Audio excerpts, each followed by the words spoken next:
नमस्कार, मैं हूं आपके साथ हेमंत कुमार और पूरी दुनिया में इस वक्त नेपाल में बाढ़ से मची तबाही की चर्चा हो रही है और ये बेहद ही चिंताजनक खबर है क्योंकि नेपाल के रसुआ के इलाके में भूटे कोशी नदी में अचानक से ये बाढ़ आई जिसकी किसी ने कल्पना भी नहीं की थी। इससे जहां एक तरफ कई सवाल खड़े हो रहे हैं, वहीं दूसरी तरफ इस वक्त सबसे बड़ा मुद्दा है नेपाल में राहत और बचाव का, क्योंकि अचानक आई इस बाढ़ ने भारी तबाही मचा दी है। इस बाढ़ की चपेट में कैलाश मानसरोवर यात्रा पर जा रहे 105 भारतीय पर्यटकों के साथ साथ 400 से ज़्यादा पर्यटक और ट्रैकर्स के भी लापता होने की सूचनाएं सामने आ रही है। इसके अलावा हज़ारों लोग लापता हैं, कई लोगों की जान गई है और इन लापता लोगों में भी सिर्फ भारतीय ही नहीं बल्कि कई दूसरे देशों के नागरिक भी शामिल हैं। इसके अलावा कई नेपाली नागरिकों के मारे जाने की भी खबर है और जो जानकारियां अब धीरे धीरे सामने आ रही है, बताया जा रहा है कि बहुत भारी नुकसान हुआ है जिसने कभी कल्पना भी नहीं की होगी। इस तरह के हालातों की और इन हालातों की गंभीरता को देखते हुए नेपाल की सेना, स्थानीय प्रशासन, टूरिस्ट पुलिस, दूसरी सुरक्षा एजेंसियां बड़े पैमाने पर इस वक्त राहत और बचाव अभियान चला रही है। तो आज नेपाल की बात, क्योंकि सबसे पहले हम आपको बताते हैं कि आखिरकार नेपाल में क्या हुआ है, कैसे हुआ है, क्योंकि नेपाल पर्यटन बोर्ड ये कह रहा है कि रसुआ में सुबह करीब 8:30 पर 8:30 बजे के करीब भूटे कोशी नदी का जो जल स्तर है वो तेज़ी से अचानक से बढ़ गया। जो तस्वीरें सामने आई हैं वो बता रही हैं कि कितनी भयानक त्रासदी है ये और लोगों का, जान माल का, जनहानि का कितना नुकसान हुआ है, इन तस्वीरों को देखकर ही आप समझ सकते हैं। ये नदी का पानी इतनी तेज़ी से बढ़ा कि इसके किनारे पर जितने भी लोग मौजूद थे, इनमें चाहे वो पर्यटक हों, ट्रैकर्स हों या फिर आम लोग हों, स्थानीय लोग हों, और सब कुछ इसकी चपेट में आ गया। चाहे लोगों के घर हों, पुल हो, गाड़ियां हो, जो कुछ भी सामने आया वो बहता चला गया। लेकिन ये सब हुआ कैसे, ये सवाल लगातार उठ रहा है। अचानक ये जो बाढ़ आई है उसने पूरे इलाके में सड़क पुलों को भारी नुकसान पहुंचाया है। एक जानकारी के मुताबिक करीब 40 किलोमीटर की जो सड़क है वो तबाह हो गई है, जबकि करीब करीब 19 पुल बाढ़ की वजह से क्षतिग्रस्त हो गए हैं या फिर पूरी तरह से बर्बाद हो गए हैं। जो तस्वीरें दिखाई दे रही हैं उनसे तो यही अंदाज़ा लग रहा है कि इस जलजले के सामने, इसकी राह में जो भी आया वो बच नहीं पाया और इससे जो प्रभावित इलाके हैं वहां पर अब बड़े स्तर पर राहत और बचाव अभियान तक चलाना बेहद मुश्किल हो रहा है। कई हेलीकॉप्टर्स लोगों की जान बचाने के लिए उतरे हुए हैं, लेकिन इतना काफ़ी नहीं है क्योंकि मलबा जिस तादाद में दिख रहा है, जिस कदर दिख रहा है, और ये जो पूरा का पूरा इलाका जिस कदर प्रभावित हुआ है, वहाँ पर अभी मौत के आंकड़ों की कल्पना करना बेमानी होगी, क्योंकि जैसे धीरे धीरे जानकारियाँ सामने आएगी वैसे पता चलेगा। लेकिन अभी सैकड़ों लोगों के मारे जाने की जानकारी है, हज़ारों लोगों के इसमें लापता होने की जानकारियाँ भी सामने आ रही हैं। कई जगहों का सड़क संपर्क पूरी तरह से टूट गया है। दूर दराज के इलाकों तक पहुंचने में रेस्क्यू टीमों को भारी मुश्किलों का भी सामना करना पड़ रहा है। और अगर हम बात करें उन लोगों की जिनके लापता होने की खबरें हैं, क्योंकि नेपाली पर्यटन बोर्ड ने जो जानकारी दी है उसमें 105 भारतीय पर्यटकों के भी लापता होने की जानकारी है। ये लोग कैलाश मानसरोवर की यात्रा के लिए जा रहे थे और इसके अलावा Australia, Netherlands, America, Malaysia, Britain, दक्षिण अफ्रीका के नागरिकों के भी लापता होने की जानकारियां सामने आई है। और साथ ही साथ इस बात की आशंका भी है कि इस दौरान लापता होने वाले हज़ारों लोग हैं, जिनमें पर्यटकों की संख्या भी काफ़ी है। जो इस इलाके में रहने वाले लोग हैं वो भी भारी प्रभावित हुए हैं और इस पूरे के पूरे इलाके में तबाही का मंजर देखने को मिल रहा है। वहीं इस वक्त जो सबसे बड़ी बात है वो ये पता लगाने की कोशिश की जा रही है कि लोग कहां कहां फंसे हैं और रेस्क्यू ऑपरेशन अब किस तरीके से चलाए जाए। हालांकि इस पूरी त्रासदी को लेकर के प्रधानमंत्री नरेंद्र मोदी ने नेपाल के सरकार के आला नेताओं से बात की है, वहां के प्रधानमंत्री से भी बात की है और भरोसा दिया है कि दुख की इस विकट घड़ी में, त्रासदी की इस घड़ी में भारत नेपाल के साथ एक भाई की तरह से खड़ा हुआ है। जो भी ज़रूरी मदद होगी वो भारत करेगा, ये भरोसा प्रधानमंत्री नरेंद्र मोदी ने दिया है। लेकिन जो तस्वीरें हैं उन्हें देख करके हर कोई दहल जाएगा। इस वक्त अगर नेपाल की धरती की हम बात करें तो नेपाल की जो सेना है, स्पेशल ऑपरेशंस टीम है, मेडिकल टीम्स हैं या और स्थानीय प्रशासन है, सुरक्षा एजेंसियां, सब इसी बात में जुटे हुए हैं कि लोगों को राहत बचाव के जरिए कैसे बचाया जाए। सबसे जो ज़्यादा प्रभावित इलाका है वो बूसी और तुसु इलाके हैं, जहां पर अब तक कई लोगों को सुरक्षित निकाला गया है और ये क्रम अभी भी लगातार जारी है, क्योंकि नेपाल की सेना के प्रवक्ता की तरफ से भी कुछ जानकारियां साझा की गई हैं। राहत बचाव अभियान में तेजी लाने के लिए जो प्रभावित इलाके हैं वहां पर करीब 15 हेलीकॉप्टर्स की तैनाती की गई है। 7 हेलीकॉप्टर्स नेपाली सेना के, बाकी हेलीकॉप्टर्स जो है वो सशस्त्र पुलिस बल के और निजी ऑपरेटर्स के भी लगाए गए हैं। और जो भी लोग फंसे हुए हैं उनको निकालने के इंतज़ाम किए जा रहे हैं। हालांकि कई कैंप्स भी लगाए गए हैं जिनके ज़रिए जो घायल लोग हैं उनका तुरंत इलाज को लेकर के भी उन्हें भेजा जा रहा है। नेपाली प्रशासन की जो प्राथमिकता है वो फिलहाल ज़्यादा से ज़्यादा लोगों को सुरक्षित बाहर निकालना, घायलों को तुरंत मेडिकल सहायता उपलब्ध करवाना है, क्योंकि कई लोग इससे प्रभावित हुए हैं हज़ारों की तादाद में। और अभी जैसे जैसे समय बीतेगा इसके बारे में और जानकारियां भी सामने आती जाएंगी। लेकिन फ़िलहाल मैं आपको बता दूं कि कई बड़ा इलाका जो है वो इससे प्रभावित हुआ है। अब इसको विस्तार से जानते हैं कि आखिरकार ये कैसे हुआ और इसके पीछे की वजह आखिर क्या रही। कई तरह के कयास भी हैं। कुछ लोग कह रहे हैं कि क्या इस त्रासदी की जानकारी पहले से चीन को थी, अगर थी तो भारत को इसको लेकर जो है वो नेपाल को इसे लेकर के अलर्ट क्यों नहीं किया गया, ये भी सवाल पूछे जा रहे हैं। हालांकि भारत में इसके बाद बिहार और उत्तर प्रदेश में अलर्ट जारी कर दिया गया, क्योंकि आशंकाएं इस तरह की है कि अगर यहाँ भूटी कोशी नदी के अंदर ये जलजला आया है, यहाँ पर पानी की मात्रा बढ़ी है, तो इसका कनेक्शन भारत तक है, वो भी हम आपको बताएंगे। लेकिन फिलहाल हम आपको बताएं कि आखिरकार इस त्रासदी के बाद चारों तरफ हाहाकार मचा हुआ है और जिस तरीके से नेपाल जुटा हुआ है इस त्रासदी से निपटने में, उसमें कई घंटे अभी लग सकते हैं। लेकिन ये जो पूरा का पूरा जो प्रभावित इलाका है, रसुआ का इलाका है, वो तिब्बत से सटा हुआ इलाका है और तिब्बत में ये जलजला जिसकी शुरुआत हुई और उसके बाद इस भोटी कोशी नदी में अचानक से पानी का इस तरह से बढ़ा, जिसके साथ में भारी तादाद में मलबा भी सामने आया और इसका वेग इतना था कि इसके सामने जो कुछ भी आया वो कुछ भी टिक नहीं सका। नेपाल काठमांडू से ये जो इलाका है जहां पर भारी तबाही मची है वो करीब करीब 125 किलोमीटर दूर इलाका है रसुआ, जहां पर ये तबाही है।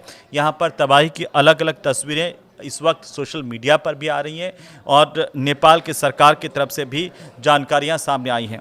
लेकिन नेपाल की बाढ़ को लेकर के जो सबसे बड़े सवाल खड़े हो रहे हैं वो क्या हैं? दरअसल वो सबसे बड़े सवाल ये है कि आखिर ये कैसे हुआ, कहाँ एग्जैक्टली इसकी लोकेशन है और साथ ही साथ ये कब हुआ, इसे लेकर के सवाल है। क्योंकि ये बताया गया कि 26 अगस्त की सुबह करीब 8:30-9 बजे का वक्त है जब नेपाल के रसुआ में भोटे कोशी नदी में अचानक से तेज़ बाढ़ आई। किसी ने सोचा भी नहीं था, ऐसा कोई अलर्ट भी नहीं था। अचानक ये जलजला आया जिससे हर कोई हैरान रह गया। किसी को भी संभलने का मौका यहाँ पर नहीं मिला, जिस तरह की तस्वीरें सामने आई है। और पानी तिब्बत की ओर से ये आया था। इसके बाद ये घर, सड़क, पुल और हाइड्रो पावर प्रोजेक्ट तक सब कुछ बहा करके ले गया। और भारी बारिश उस वक्त नहीं हुई थी, लेकिन उसके बावजूद ये पानी का वेग आप देखेंगे तो चौंक जाएंगे। दरअसल ये कैसे हुआ, इसको लेकर के भी कई चीज़ें हैं। कुछ लोग ये मानते हैं कि शुरुआती आकलन जो है वो यह है कि बर्फ़ चट्टान का बड़ा हिस्सा जो लहदे नदी है उसमें गिरा, जिससे पानी की मात्रा अचानक से यहाँ पर बढ़ी, लेकिन पानी रुक गया और इसके बाद में रुकावट जैसे ही टूटी है, पानी और डबल तेज़ वेग के साथ में नीचे की तरफ बहा है और इससे फ्लैश फ्लड बन गई। और यही फ्लैश फ्लड जो है वो लोगों के लिए त्रासदी का कारण बनी है। ये ग्लेशियल जो झील है उसके फटने की भी आशंका जताई जा रही है। अभी हालांकि ये जांच का विषय है कि ग्लेशियल झील क्या फटी, कैसे फटी और ये सब कुछ कैसे हुआ। लेकिन जो इसके बाद में आपके मन में आ रहा है कि आखिर कितना नुकसान हुआ है, तो नुकसान का आकलन अभी जो है मोटे तौर पर ही सामने आ रहा है। जो सब कुछ हम देख रहे हैं वही बता पा रहे हैं, लेकिन सही आकलन कुछ समय बाद सामने आएगा। हिमालय में ग्लेशियर से जमा जो पत्थर है वो दरअसल बजरी और मिट्टी की जितनी भी प्राकृतिक रुकावट है वो एक मजबूत बांध की तरह से काम करती है, लेकिन ये मजबूत बांध की तरह होती नहीं है। क्योंकि बाहरी तौर पर आपको दिखेगा कि ये जो रुकावट है एक बांध के तौर पर है, लेकिन जो बांध की मजबूती होती है वैसी ये रुकावट नहीं होती है। और आप देखेंगे कि टूटते पानी के साथ में जिस तरीके से भारी मलबा यहाँ से निकलता है वो कारण बनता है इस तरह के नुकसान की आशंकाओं को भी बढ़ा देता है। और आप ये सोचें कि जिस वक्त ये सब कुछ हुआ, क्या उस वक्त झील में पानी कितना था, क्योंकि अभी इसकी प्रामाणिक मात्रा भी सामने नहीं आई कि झील फटी, क्या उसमें बहुत ज़्यादा पानी था, या ये जो जैसे ही झील फटी है या नदी का रास्ता रुका था उसकी वजह से ये बाढ़ आई है, या इसके पीछे कुछ और। लेकिन इस बात को लेकर के आशंकाएं तो ज़रूर है कि ये पानी जो है वो बिहार तक भी पहुंच सकता है। इसे लेकर हालांकि बिहार की सरकार ने अलर्ट जारी कर दिया है। खुद गृह मंत्री अमित शाह ने बिहार के मुख्यमंत्री से बातचीत की है, सम्राट चौधरी, और उनसे जानकारी भी ली है। उन्होंने एहतियात बरतने के लिए भी कहा है और इसके बाद में बिहार में भी अलर्ट जारी किया गया। लेकिन ये जो कनेक्शन है, क्योंकि भोटे कोसी जो है वो आगे त्रिशूल में जुड़ती है और फिर उसके आगे गंडक नदी तंत्र से पूरी जुड़ी हुई है, और इस लिहाज से अगर हम देखें तो बिहार में सतर्कता को बढ़ाया गया है। पानी का असर जो है वो नदी के जल स्तर और रास्ते पर निर्भर करेगा कि वो किस तरीके से आगे बढ़ता है। लेकिन आप देखिए कि अब तक की क्या इस तरह की बड़ी अगर हम देखें तो आपदाएं पहले भी आई हैं। जी हाँ, बिल्कुल आई हैं। जो भारत नेपाल के हिमालयी इलाके हैं वहाँ की अगर बड़ी आपदाओं की अगर हम बात करें तो सबसे बड़ी आपदा के तौर पर अगर हम देखें तो 16 अगस्त 2004 के अंदर इस तरह की एक आपदा आई थी जिसमें ग्लेशियर झील फटी और उसके बाद अचानक से जो पानी का जो प्रवाह है वो तेज़ी से बढ़ा और इसकी वजह से इमारतें बही। समय रहते हालांकि लोगों को ऊपर पहुंचाने से बड़ी जनहानि टल गई थी, लेकिन इसके बावजूद भी इसे एक बड़ी आपदा कहा जाता है जो थामे गांव के आसपास में थी। इसके अलावा जो दूसरी बड़ी जो आपदा जिसका जिक्र आता है वो 4 अक्टूबर 2023 को इसी तरह की एक आपदा आई जिसमें दक्षिणी जो लोहनक झील है सिक्किम में, वहाँ पर ग्लेशियर झील फटी और वहाँ पर तीस्ता नदी में इसकी वजह से बाढ़ आ गई थी। इसके बाद जो चोंगथांग बांध है वो टूटा था और इससे कई इलाके डूब गए। 179 करीब लोगों की मौत हुई थी। इसके बाद अगर हम आपदा को हिमालय क्षेत्र में देखें तो उसमें तपोवन ऋषिगंगा उत्तराखंड की आपदा आप सबको याद होगी, जिसमें 7 फरवरी 2021 को रोंगटी जो पीक है वहाँ से बर्फ और चट्टानें टूटी थी, नदी में गिरी, इससे तेज मलबा बहा और इससे इसी तरह का एक सैलाब जो है वो भारत में देखने को मिला था उत्तराखंड में। और यहाँ पर 2 हाइड्रो प्रोजेक्ट तबाह हो गए थे, 200 से ज़्यादा लोग मारे गए या फिर लापता हो गए थे, इस तरह की जानकारियाँ हैं। इसके अलावा और भी जैसे उत्तराखंड में बाढ़ आई, आप सब ने देखा 2021 का वक्त था, कुमाऊं गढ़वाल इलाके में बाढ़ भूस्खलन हुआ, 46 से ज़्यादा लोगों की मौत हुई थी। कश्मीर में जैसे बाढ़ आई 2014 में, यहाँ पर लगातार बारिश हुई थी और झेलम नदी जो है वो उफान पर आ गई। श्रीनगर समेत पूरी की पूरी घाटी का बड़ा हिस्सा डूब गया था और यहाँ पर भारत पाकिस्तान में 450 से ज़्यादा भी मौतें हुई थी। इसके अलावा केदारनाथ का जल प्रलय आप सबको याद होगा, जब भी हिमालय में इस तरह की त्रासदी, इस तरह की आपदा आती है तो बड़े पैमाने पर क्षति सामने आई है। जो केदारनाथ जल प्रलय था वहाँ पर उत्तराखंड में 17 जून 2013 को भारी बारिश के बाद में चोराबारी जो झील है उसका पानी और मलबा नीचे आया। केदारनाथ और रामबाड़ा गौरीकुंड में भारी तबाही हुई, हज़ारों लोगों की जान गई थी। इससे पहले अगर आप और पीछे जाएंगे तो 5 जुलाई 2016 को भोटे कोशी बाढ़ पहले आ चुकी है यहाँ पर नेपाल में ही, जिसमें तिब्बत की यही जो ग्लेशियर झील है उसके फटने से भोटे कोशी नदी में बाढ़ आई। तो ये पहली बार नहीं है जब नेपाल के अंदर इस तरह की त्रासदी मची हो। इससे पहले 5 जुलाई 2016 को इसी भोटे कोशी नदी के अंदर जो भारी तबाही हमने देखी थी, किस तरीके से ग्लेशियर झील फटने से बाढ़ आई, सड़क पुल हाइड्रो पावर सब प्रोजेक्ट को नुकसान पहुंचा था, तबाह हो गया था पूरा का पूरा इलाका। लेकिन ऐसी ही एक जो फ्लैश फ्लड है वो लेह के इलाके में भी आई थी अगस्त 2010 में, जब बादल फटा रात में और फिर मलबे का एक सैलाब यहाँ पर पहाड़ों के अंदर आया जिससे लोगों को भारी नुकसान पहुँचा, काफ़ी लोग प्रभावित हुए, 250 से ज़्यादा लोगों की मौत हुई थी।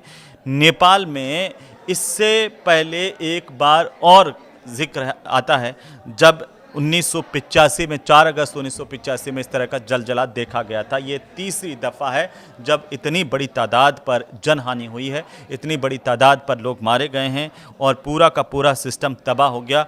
उस वक्त डीगसो झील जो है वहाँ पर एवलांच गिरा था और उसकी वजह से यहाँ पर बना एक प्राकृतिक बांध जो है वो टूटा, जिससे तबाही मची। हाइड्रो पावर प्रोजेक्ट, पुल, खेत सब कुछ बह गए थे।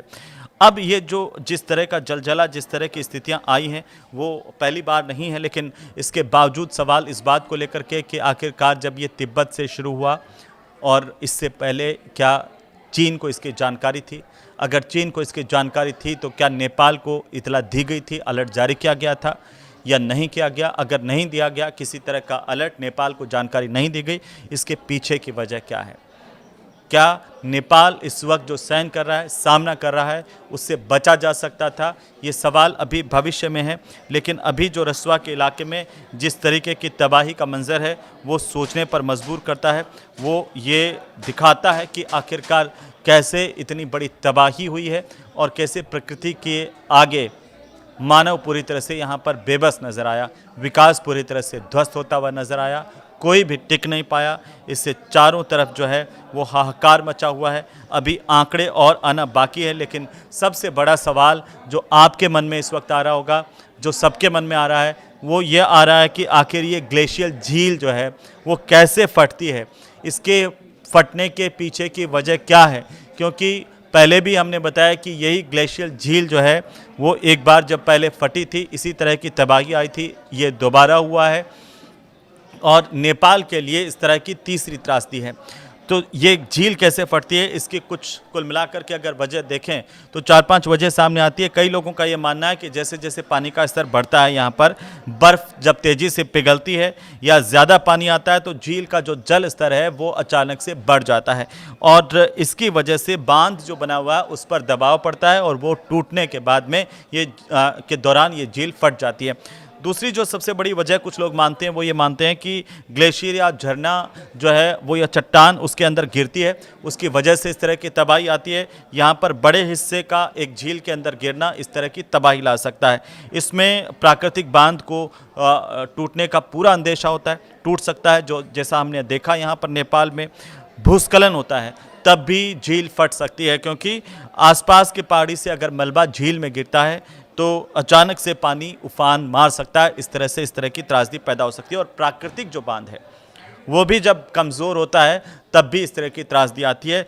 ये भी एक कारण है कि जब बांध में कोई दरार आ जाए या फिर पानी का रिसाव या कटाव होने से वो अचानक से टूट जाए, जिसमें पता नहीं चले, और अचानक से जब टूटता है तो पानी पूरे वेग के साथ आगे बहना शुरू होता है और पानी जब वेग से बहता है तो आसपास जितना मलबा होता है, जितने पत्थर होते हैं, जितनी कंक्रीट होती है, जितना जो कचरा होता है वो उसके साथ बहता है और भारी तादाद में इस तरह से मिट्टी, पहाड़, पत्थर और इन सब का एक जो सम्मिलित मिश्रण जब पानी के साथ आगे बढ़ता है तो उसके आगे कुछ नहीं टिकता। वो तस्वीरें हमने देखी है, लेकिन फ़िलहाल हम सब लोग यही प्रार्थना कर सकते हैं कि नेपाल में हालात सामान्य हो और वहाँ पर जो लोग हैं वो इस त्रासदी से उबर पाएँ। हालांकि इस वक्त चर्चा है इस बात को लेकर के, भारत की तरफ से भी बात करके वहाँ पर नेपाल के लोगों को ये आश्वस्त किया गया कि जो भी हर संभव मदद होगी वो दी जाएगी। प्रधानमंत्री नरेंद्र मोदी ने नेपाल के लोगों से भी कहा है और इस पूरी त्रासदी पर दुख व्यक्त किया है। लेकिन क्या सिर्फ हम ये सोचें यही काफ़ी है या इससे बचने का उपाय भी ढूंढा जाना चाहिए? ये अभी भविष्य के गर्भ में है। आप इसे लेकर क्या सोचते हैं, आप हमें ज़रूर बताइए कमेंट करके। वीडियो आपको अच्छा लगे तो इसे शेयर कर सकते हैं। नमस्कार।